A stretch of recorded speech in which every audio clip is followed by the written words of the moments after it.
Soon, I think it's gonna be time for me to retire this desk chair that I've been using to record my videos on for quite a while now, because I leant on it the other day, and yeah, so it's gonna need to be replaced.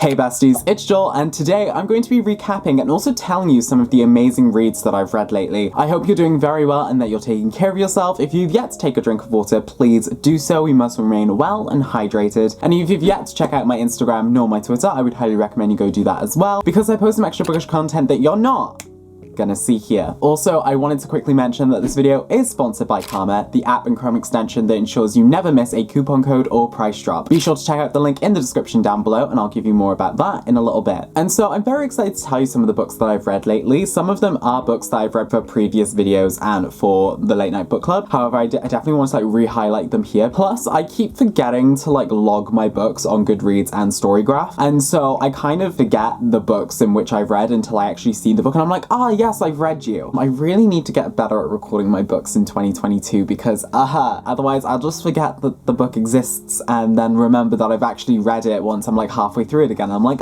this seems familiar. It's definitely an issue, but I think it comes from the ADHD aspect of it, so I definitely think getting better at recording the books that I read will probably do me a lot more good. Speaking of books, this is where Karma comes in very nicely. As running a YouTube channel that focuses on reading literature, it's very hard to always have to constantly buy books. I mean, we've had multiple discussions on buying books before. It's definitely something that I definitely look to save a lot of money on, also buying from independent bookshops, etc. But also, I'm also obsessed with fashion, and so I really want to look fashionably great for you guys on camera. And so with Karma, I'm able to be notified when books or clothes drop in price or have a discount code for me. It's super easy to get onto the Karma site and install the Chrome extension, and then browse all of your favorite stores, and when you find something you'd like to keep an eye on, you can add it to one of your lists. Once it's there, you receive an email or app notification when something goes on sale or has a discount code. As you can see here, here's my list for books that I've organized, and I have another one for clothes too. There's definitely just a multitude of things that I want to keep my eyes on for the moment, and so I'm definitely looking to save some money when I can. Also, what's great about using Karma on your computer is that you can access this special coupons feature, which basically looks out at checkout for any coupons that you can use to save some extra cash. Plus, if you shop from one of Karma's select retailers, you can also earn Karma cash as well. And so if that sounds great to you and you'd like to check out Karma, then be sure to check out the link in my description down below and download the Karma Chrome extension. And a massive thank you to Karma for sponsoring today's video. And so I quickly wanted to go over some of the books that I've actually been reading at this moment in time. I've got 2 books on the go because, I'm also a master's student, so I kind of need to be reading multiple books at the same time. I've been slowly getting through T.H. White's The Once and Future King. This one is a retelling of the King Arthur mythology / legend. I'm enjoying it for the most part. I probably will have more thoughts once I've actually finished this book. It's definitely an intriguing retelling of the Arthur legends, and it's definitely something that I'm going to take a lot of inspiration from when it comes to writing my own Arthurian retelling. But I find that the way that T.H. White reinvigorated the obsession with Arthurian legend was actually pretty awesome, and so I'm very excited to read this and also to learn more about it in the coming weeks in my King Arthur class, and just see what other critics and other scholars have thought about this Arthurian classic. And then the other book that I've been reading for this month is the Late Night Book Club pick for the month of November, and that is In My Dreams I Hold a Knife by Ashley Winstead. I'm very excited because we're working with the publisher for the Late Night Book Club this month, and we'll be hosting an exclusive pre-recorded Q&A with the author herself. And the live show is actually on my channel for this month, which I'm really excited for because this book so far, I have many thoughts. And yeah, I'm just really excited to see what Alice and Noelle thought about this book, and I'm just really excited for us to discuss it. This is kind of giving me at the moment dark academia / a thriller vibes, and so I know Kayla from Books and Lala really liked this book, and so Kayla's kind of my go-to for thriller recommendations, and so I'm very excited to see how I feel about it at the end. And also this weekend, I'm going to be reading the next read and ranked author, and I'm very excited for it because they're one of the authors that I've been wanting to read for quite some time now, and I think it's finally time that I step into the role of a stereotypical English literature student and finally get around to reading this author. And I'm sure a lot of you will probably have an idea of who she is. Oh, oops. but I have a feeling it's going to be quite an exciting video. Okay, so enough of what I'm currently reading. Let's go over some of the books that I have read. And this first one is actually one that I'm really debating getting another copy of at this moment in time, and that is Malibu Rising by Taylor Jenkins Reid, who I'm sure you're aware of as the author of The Seven Husbands of Evelyn Hugo. This is just such an iconic story. It basically follows the Reaver children, who every year host a massive party in Malibu at Nina Reaver's mansion, and basically what happens is all these people come, things happen, drama ensues, and by the end of the night the house is up in flames. And yeah, it's an amazing story. I think this is my favorite Taylor Jenkins Reid book. I know that is big words to say because of the impact of The Seven Husbands of Evelyn Hugo. However, I feel like I resonated so much with Nina Reaver in this, given her position in the family, given the way that she's sacrificed a lot, given the way that she just has to keep going and be strong despite the massive amounts of things that have happened in her life. She's always risen above it, and it's something that I really resonated with. And I just think that the way this story carried itself and was able to present this kind of familial narrative that was almost like heartwarming, but also showed like the real types of problems that people can have in a familial construct. However, I would say that like my one thing about this novel that people might not like is the fact that like I think because we focus so much on developing a lot of the siblings, some of them can seem underdeveloped.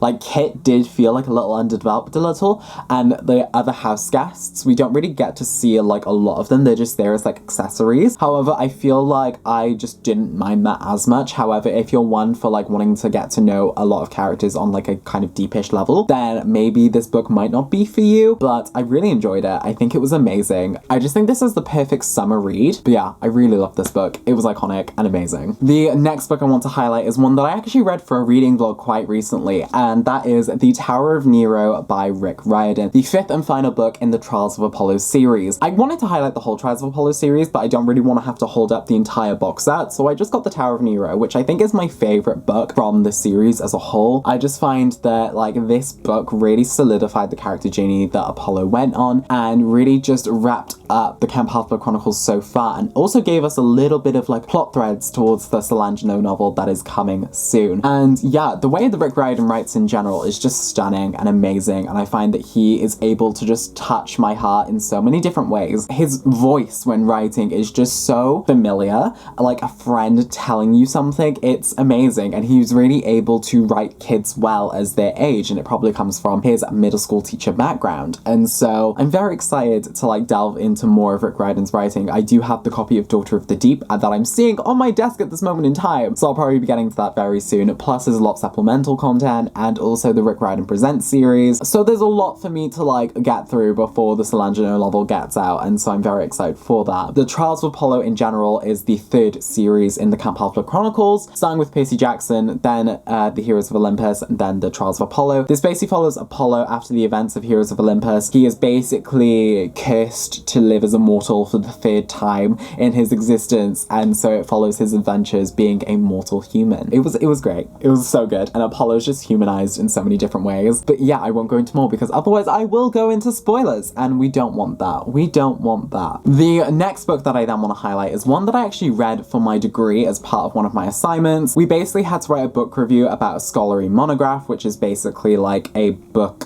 that's written by one author that discusses a academic topic. And for me, I chose The Whole Picture by Alice Proctor, which basically talks about the colonial art in our museums and why we need to talk about it. It's not really directly towards literature, but it's really directed towards post-colonialism and how like colonists have basically taken artifacts from historically oppressed peoples and now keeping them in their museums and rewriting the historical narratives surrounding them and making them seem more superior and better, and actually not showing the suffering and the pain they have caused to historically oppressed peoples through taking their artifacts and through taking their culturally like sacred practices. This really goes into the 4 different types of museums: the palace, the classroom, the graveyard, and the playground. And it really just goes in on like why we need to reflect on what we're actually celebrating through museums and why we actually need to give back the artifacts and showcase the real historical history behind the acquisition of some of these artifacts. Museums do keep artifacts that actually don't belong to them and actually belong to like cultures and peoples that use these in sacred practices. Like one example that Alice Proctor uses in the whole picture is about this practice about the Maori people who basically preserved their relatives' heads, and then basically colonists took those heads because they found it aesthetically pleasing, and how the Maori people were afraid of performing this sacred funeral rite because they were afraid that their relatives would end up in someone's glass display case. And so I found this to be a really great read, and writing about it for my assignment was amazing. I hope I got a very good mark for it. Like, fingers crossed. This was my first master's assignment, and I would recommend it if you're interested in learning more about the colonial history of museums, and also just kind of wanting to gather a bit more of post-colonialism criticism in your life. The next book that I then read was a graphic novel, because I've been following this series since it was a podcast, and so I needed to read the graphic novel adaptations as they were coming out. And so we have The Adventure Zone Volume 4, The Crystal Kingdom, and I love this so much. I love the Adventure Zone podcast. I really want to play more D&D. I did a one-shot campaign a while back for Dungeons & Dragons as part of like a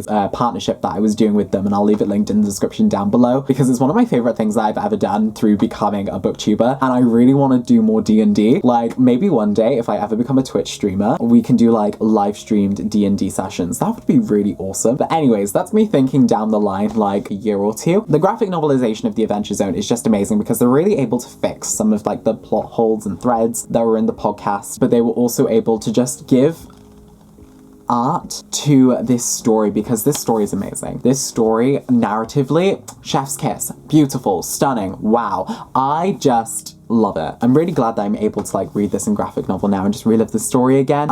If you haven't checked out The Adventure Zone, it follows the adventures of Tucko, Mill, and Magnus, who work for the Bureau of Balance and recover mysterious artifacts. And each of the arcs deals with a different artifact. I can't really go into more because spoilers. I definitely want to get into more graphic novels. I do have a printed copy of Lore Olympus by Rachel Smythe. This is one that I'm definitely going to be getting into next year. I think I'm going to be planning a graphic novel webtoon reading video at some point, so I definitely want some recommendations if you have them. There was someone on Instagram actually who sent me a massive list of webtoon recommendations, and I really thank them for that. And they sent me a massive list. I didn't even think they would send me like a massive list with descriptions as well. With descriptions, that's dedication, and I loved that for me. If you're watching this, thank you. Thank you. There's a lot of things that I want to change about my reading habits in the new year, which I think I'll get into at the end of this video, actually. I do want to like quickly highlight that. But anyways, the penultimate book I would like to highlight is one that I've actually read, I think in my last video, and that is Sally Rooney's Normal People. The reaction to this video was visceral. A lot of you really liked it. It is doing super well on my channel, which I'm very, very thankful for. A lot of you are new here because of this video. This book, Sally Rooney in and of herself, is a really good writer in my opinion. I find that she's able to capture the lens of real life and real life problems and display it in a way that just feels kind of relatable to a reader, but also gives it that fakeness that makes it fiction. There's kind of that distance between us and the character that we know that this story is fiction, but the world feels very much real. And I find that Normal People was my favorite out of the bunch because of the dynamic between Connell and Marianne and how they just kind of gravitate around one another whilst also navigating their own respective lives. However, the main thing I loved about this book was Lorraine. Lorraine, my favorite. I would take a Sally Rooney novel just on like the history of Lorraine. Like, give it to me. I will take a Lorraine novel. I will take a Lorraine short story. I will take a Lorraine vignette. I will take more Lorraine content. But my one critique would be of this book is that like some of the characters do feel quite flat, like some of the side characters, because the focus is very much on Connell and Marianne. So we do get like some archetypal characters like mean girls, bad boys, ooh. And finally is one that I actually reread quite recently because it won the Women's Prize for Fiction, and I wanted to reread it to see if my general thoughts were still there, and that is Perennesse by Susanna Clarke, which I think is a masterpiece in fiction. I remember what I said in my women's fiction video when I first read this about the way that it went thorough with its descriptions and stuff, and I still very much agree with that. However, I just think I appreciated it so much more on a second reread. I find that it really has these like gothic elements that really make it this kind of unsettling tale. I wouldn't necessarily call this like a horror or a thriller because it doesn't really delve into those areas, but I definitely would say it has characteristics of the gothic, purely with like the architecture, Perennesse's story, and the questions it poses about religion and identity. I think that it just is amazing in the way that it presents itself. Plus, let us let's just talk about the stunning nakedness of this novel. Yes, columns. Yes.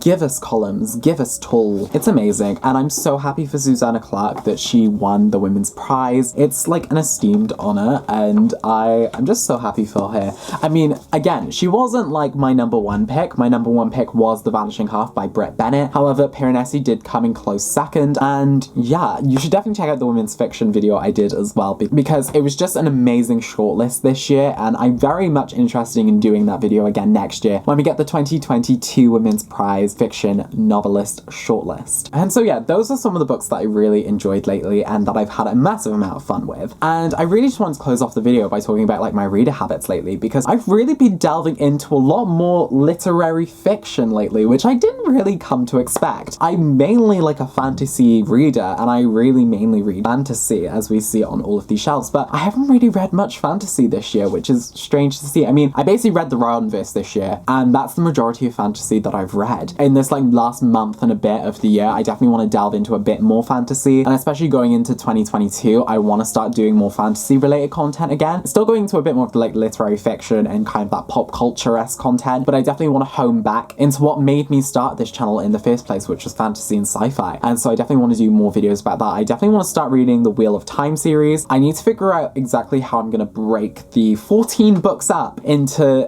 respective reading vlogs so that I can create like a mini series surrounding that. I'm also going to be reading the Cosmere. I think I'm doing the Mistborn next month. And also I do want to continue exploring and discovering new modes of reading and different formats of reading. So I definitely want to do more audiobooks next year. I definitely think I also want to do a lot more graphic novels and webtoons and just explore everything that like literature has to offer, because it's in so many different forms and ways. And I definitely think reading different types of books and genres and just seeing everything that the world has to offer. And I'm very excited for that, and I'm very excited for you to come along with me on this journey. It means that I'm able to spread my love of literature to more people and just showcase the multitudes of amazing books that I read and just introduce you to some books that you might not have seen before, and it just makes me feel really happy. And yeah, I've started thinking about what I want a new phase of content to look like, and I'm very much excited for it. A massive thank you to Karma for sponsoring today's video. Be sure to check out the link in the description down below so you can download their Chrome extension and see everything that they have to offer. If you like this video, be sure to give it a thumbs up, and if you're new here, be sure to click that subscribe button so you're notified whenever I upload next. I'll have all my social medias linked in the description down below for you so you can follow me on any and every platform. And so yeah, I guess until the next time, bye besties.